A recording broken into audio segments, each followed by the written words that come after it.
School District in Cottonwood, Minnesota, and we are going to learn how to draw your name for a painting assignment. So the first thing I'm going to do is flip my paper over. I'm going to draw a line that creates a border. That border is roughly 1 finger wide. If you wanted to measure it out and do the math, it would be like a 1/2 inch or 1/4 inch. The idea is that we make this a little more professional and we create a border of a white border around our picture. Now, first thing I want to do is kind of guesstimate where the middle is. You could easily do this by making a quick fold in your paper, not all the way. That'll tell you where the middle is. Now, next thing I'm going to do is I'm going to decide my name. My name is John. So I'm going to go John, and I want my name to fit in. So I go 1, 2, 3, 4 letters. I divide 4 by the amount half. So I divide by 2, and then that'll tell me 2. So that means I go 1, 2, draw a line, 1, 2, draw a line. We used to have to do this in typing. If my name was Denise, and I probably picked one that is 6. So it's 1, 2, 3, 4, 5, 6.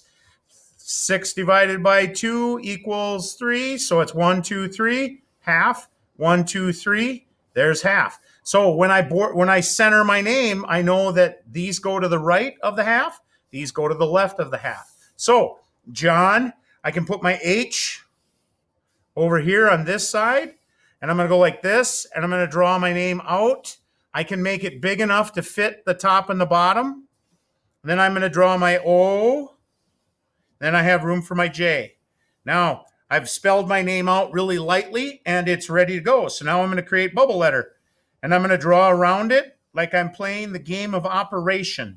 I do not want to touch the center or the line in the middle. If I do, it's like you get electrocuted in the game of Operation. So now I'm going to go around it again. There we go. There's my O. I do the same around my H. And I do the same around my N. And there I have my name spelled out. Now I'm going to divide this up with 3 fingers. I'm going to draw 3 finger shapes.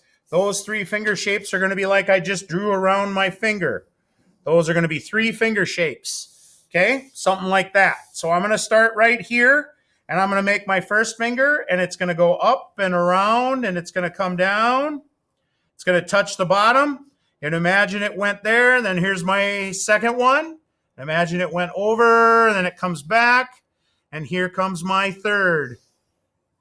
And it goes over, and it comes back. Now, by doing that, I've divided my letters up into other places and done other things to them. Now, I've got this line inside here. I could leave it there, or I could erase it out. Well, I'm going to do this. I'm going to add little circles on the end of all my little spots. I don't have to do that on the O, but I'm going to do it on here. It just makes for an interesting design, and it creates something that'll leave those in. Now, from here, I'm going to paint this, and I'm going to use a color scheme that is my choice. And literally, first, what I want you to think about is a warm and cool color scheme. So with a warm and cool color scheme, I want you to take and divide this in half. If I wanted to go a cool color scheme, I'm going to take the colors that people perceive and give the idea that it's cool. So these are the cool colors: yellow, green, green, blue, blue, violet, and violet. Something to think about. They predominantly have the primary color of blue. All of these mix with blue. Okay. There's a little bit of yellow over here. There's a little bit of red over here. But this is predominantly, the main color in this is blue. Blue is considered a cool color. If you think about the cool water, the sky, if you think about the shadows in snow, these are cool colors. Now, I go to warm colors. Warm colors are perceived as hot.